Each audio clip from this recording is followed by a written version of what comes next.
نحمده ونصلي علی رسوله الکریم اعوذ باللہ من الشیطان الرجیم بسم اللہ الرحمن الرحیم۔ میرے پیارے بھائیو، بزرگوں، دوستوں اور پیاری بہنوں، السلام علیکم ورحمۃ اللہ وبرکاتہ۔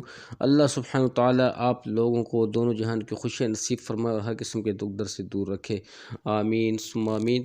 تو آپ لوگوں کا بھائی ہوسٹ فیاض الدین اسٹار گڈ ٹی وی کی جانب سے مختصر سی ویڈیو کے ساتھ حاضر ہوا ہے، اور کچھ صحت خراب تھی لیکن میں نے کہا کہ نہیں، یہ ویڈیو اپلوڈ کرنی بہت ضروری ہے تاکہ ہمیں اپنے اعمال کا پتہ چل سکے، اپنے اعمال کے فضائل کا پتہ چل سکے، اور امید ہے کہ آپ لوگ بہت شوق سے ویڈیو دیکھتے ہوں گے۔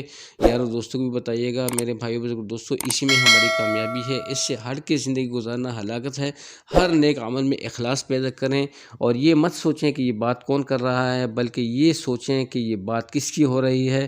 جی ہاں، بات ہم نے اللہ سبحانہ تعالیٰ کی ذات کی کرنی ہے، اللہ سبحانہ تعالیٰ کے پیغمبر کی زبان کی نکلی ہوئی باتیں کہنی ہیں، وہ سننی ہے، اسی میں ہماری کامیابی ہے، اس پہ ہمارا ایمان ہے۔ اور ایسی چیزیں لیں، ایسی چیزوں کو اڈاپٹ کریں، ایسی چیزوں کو آپ جو ہے نا اس میں انٹرسٹ لیں جو چیزیں آپ کو دنیا اور آخرت میں فلاح دینے والی ہیں۔ دنیا اور آخرت کی کامیابی کا جو دار و مدار ہے وہ پورے کے پورے دین میں ہے، اور دین کو اللہ سبحانہ تعالیٰ نے محمد مصطفیٰ صلی اللہ علیہ وسلم کی مبارک محنت کے ساتھ جوڑ کے رکھا ہے۔ تو چلیے سنتے ہیں جی، آج ہم ایک ایسی حدیث سنتے ہیں کہ جس میں جنت میں داخل ہونے کا ایک بیان ہے، اور وہ حضرت معاذ رضی اللہ عنہ ایک سوال کرتے ہیں محمد صلی اللہ علیہ وسلم سے کہ یا رسول اللہ، مجھے کوئی ایسا عمل بتا دیجئے کہ جو جنت میں داخل کر دے اور جہنم سے مجھے دور کر دے۔ بہت ہی قیمتی بات ہے، تو سنتے ہیں۔ حضرت معاذ رضی اللہ عنہ نے محمد صلی اللہ علیہ وسلم سے عرض کیا، مجھے ایسا عمل بتا دیجئے جو جنت میں داخل کر دے اور جہنم سے دور رکھے۔ حضور اقدس صلی اللہ علیہ وسلم نے فرمایا، تم نے بہت بڑی بات پوچھی، اور وہ بہت آسان چیز ہے جس پہ اللہ سبحانہ تعالیٰ آسان کر دے، اور وہ یہ ہے کہ اللہ جل شانہ کی اخلاص سے عبادت کرو، کسی کو اس کا شریک نہ بناؤ، نماز کو قائم کرو، زکوٰۃ ادا کرتے رہو، رمضان مبارک کے روزے رکھو، اور بیت اللہ شریف کا حج کرو۔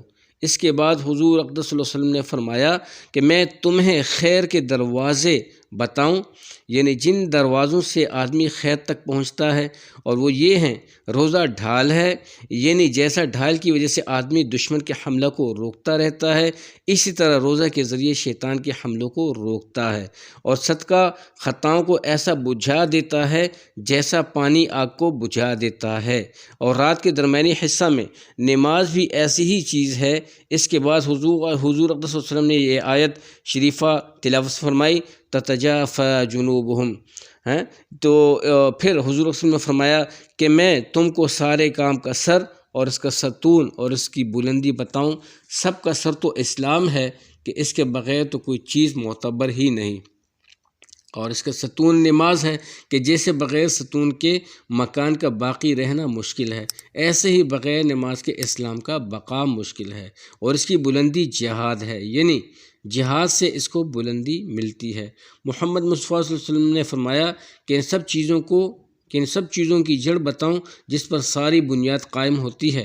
حضور اقدس صلی اللہ علیہ وسلم نے اپنی زبان مبارک پکڑ کر ارشاد فرمایا کہ اس کو قابو میں رکھو، اس کو قابو میں رکھو، کس کو؟ یعنی زبان کو۔ حضرت معاذ رضی اللہ عنہ کہتے ہیں کہ میں نے حضور اقدس صلی اللہ علیہ وسلم سے عرض کیا، یا رسول اللہ صلی اللہ علیہ وسلم، کیا ہم اس پر بھی پکڑے جائیں گے جو کچھ بات چیت زبان سے کر لیتے ہیں؟ محمد صلی اللہ علیہ وسلم نے فرمایا، تجھ کو تیری ماں روئے اے معاذ، کیا آدمیوں کو ناک کے بل اوندھے منہ میں جہنم میں، کیا آدمیوں کو ناک کے بل اوندھے منہ جہنم میں زبان کے علاوہ اور کوئی چیز بھی ڈالتی ہے؟ مشکوٰۃ شریف میں یہ حدیث ذکر ہے۔ تجھ کو تیری ماں روئے عرب کے محاورہ میں تنبیہ کے لیے بولا جاتا ہے، یعنی یہ جو فقرہ ہے، تجھ کو تیری ماں روئے، عرب کے محاورہ میں یہ بات جو ہے تنبیہ کے لیے، یعنی سخت لہجہ استعمال کرنے کے لیے بولی جاتی ہے۔ حاصل یہ ہے کہ ہم زبانوں کو جو کینچی کی طرح چلاتے رہتے ہیں وہ سب مجموعہ اعمال نامہ میں تلے گا، اور اس میں لغو اور بیہودہ ناجائز چیزیں جتنی بولتے ہیں وہ جہنم میں جانے کا سبب ہوتی ہیں۔ استغفر اللہ۔ ایک اور حدیث میں آیا ہے کہ آدمی اللہ جل شانہ کی خوشنودی کا کوئی کلمہ زبان سے نکالتا ہے جس کو وہ بولنے والا کچھ اہم بھی نہیں سمجھتا، لیکن حق تعالیٰ جل شانہ اس کلمہ کی وجہ سے اس کے درجے جنت میں بلند کر دیتے ہیں۔ اور آدمی اللہ جل شانہ کی ناراضی کا کلمہ زبان سے نکالتا ہے جس کو وہ کہنے والا سرسری سمجھتا ہے، لیکن اس کلمہ کی وجہ سے جہنم میں پھینک دیا جاتا ہے۔ ایک روایت میں ہے کہ جہنم میں تو اتنی دور پھینک دیا جاتا ہے جیسے کہ مشرق سے مغرب دور ہے۔ استغفر اللہ۔ ایک اور حدیث میں حضور اقدس صلی اللہ علیہ وسلم کا پاک ارشاد ہے کہ جو شخص دو چیزوں کا ذمہ لے لے کہ میں بے محل استعمال نہیں کرے گا،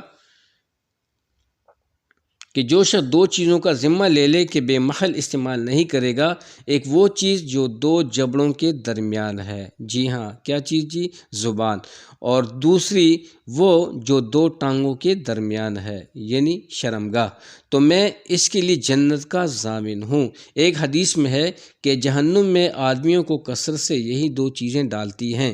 ایک حدیث میں ہے کہ ایک آدمی کوئی کلمہ زبان سے نکالتا ہے اور محض اتنی غرض ہوتی ہے کہ لوگ ذرا ہنس پڑیں گے تو تفریح ہوگی، لیکن اس کے وبال سے جہنم میں اتنی دور پھینک دیا جاتا ہے جتنی آسمان سے زمین دور ہے۔ استغفر اللہ۔ تو میرے بھائیو، بزرگوں، دوستو، جیسے کہ آپ نے یہ حقیقی کلمات سنے، اور یہ حقیقی کلمات جو ہیں یہ محمد صلی اللہ علیہ وسلم کی مبارک زبان کے نکلے ہوئے کلمات ہیں، اس میں کوئی شک نہیں ہے۔ تو آج ہم اپنی سوچ خود ہی کر لیں، اپنی زبان کا اندازہ کر لیں کہ ہماری زبان کس طریقے سے استعمال ہوتی ہے، ماں باپ کے حوالے سے کس طرح استعمال ہوتی ہے، بہن بھائیوں کے حوالے سے کس طرح استعمال ہوتی ہے، اور دیگر احباب اور رشتہ داروں کے لیے کس طرح استعمال ہوتی ہے، یار دوستوں کے لیے کس طرح استعمال ہوتی ہے۔ یہی زبان جو ہے میرے بھائیوں، بزرگوں، دوستوں، یا تو جنت میں لے جانے والی ہے اور یا جہنم میں، کیونکہ اگر اسی زبان سے ہم اللہ کے احکامات کو، محمد صلی اللہ علیہ وسلم کی سنت طریقوں کو بیان کریں گے، قرآن کو پڑھتے رہیں گے، قرآن کو سمجھیں گے، قرآن کو آگے بڑھائیں گے، تو یہ جو زبان ہے یہ جنت میں لے جانے والی ہے۔ اور اگر اسی زبان سے اس کا استعمال ہم غلط کریں گے، اس سے ہم غیبت کرنا شروع کر دیں گے، اس سے ہم حسد کے الفاظ بولنے شروع کر دیں گے، اس سے ہم جھوٹ بولنا شروع کر دیں گے، اس سے ہم زناکاری کے الفاظ بولنا شروع کر دیں گے، اس سے ہم گپ شپ کے الفاظ بولنا شروع کر دیں گے، اس سے ہم شگوفے و لطیفے بیان کرنا شروع کر دیں گے، تو میرے بھائیو، بزرگوں، دوستو، ہم تو یہ چیز سوچتے ہیں کہ یہ اگلا بندہ ہنس جائے اور یہ خوش ہو جائے، اور ایسے ایسے ڈراموں ہم دیکھتے ہیں، فنی چیزیں دیکھتے ہیں، آج کل فنی چیزیں آ گئی ہیں۔ تو میرے بھائیو، بزرگوں، دوستو، یہ ساری چیزیں جو ہیں اللہ پاک ہمیں معاف کرے، اللہ ہمارے ان بھائی بہنوں کو بھی معاف کرے، اللہ ان کو بھی ہدایت دو جو ان چیزوں میں لگے ہوئے ہیں۔ تو ان چیزوں میں سنجیدہ ہونا چاہیے۔ ہم نے انشاءاللہ العزیز ایسے الفاظ اور ایسا جو ہے ایسی ہنسی اپنے چہرے پہ نہیں لانی جس میں اللہ سبحانہ تعالیٰ کی ناراضگی ہے۔ تو اللہ تعالیٰ ہمیں محمد صلی اللہ علیہ وسلم کے مبارک طریقوں پہ زندگی گزارنے کی توفیق دے۔ اللہ تعالیٰ آپ لوگوں کو دونوں جہان کی خوشیاں دے۔ امید ہے کہ ویڈیو آپ کو اچھی لگی ہوگی، ضرور لائک کیجیے گا، سبسکرائب کیجیے گا۔ کہنے کا مقصد یہی ہوتا ہے کہ میرے ہر نئی آنے والی ویڈیو کو بر وقت مل سکے۔ بہت بہت شکریہ۔ اللہ آپ لوگوں کو خوش رکھے۔ السلام علیکم ورحمۃ اللہ وبرکاتہ۔